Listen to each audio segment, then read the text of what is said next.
باسم الذي نجى نبيه من الغم، والكون تحت أمره مسير نظامه، وعلى عباده استجاب وتكرم وشفى لنا الغالي وزاح الغمامة.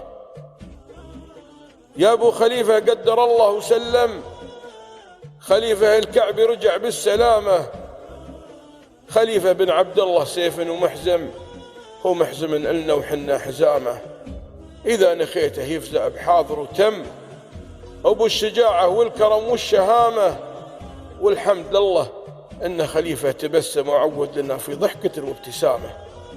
يا أبو خليفة جيت أهنيك ملزم، وانت الذي دوم نتمنى دوامه، قل لولدك نفديه بالروح والدم، قل له ولد عمك بحب وكرامه. خليفة الكعبي سميك تكلم، وزان القصيد بسيرتك في كلامه، وصلوا على محمد نبينا المكرم أفضل نهاية للقصيد وختامه.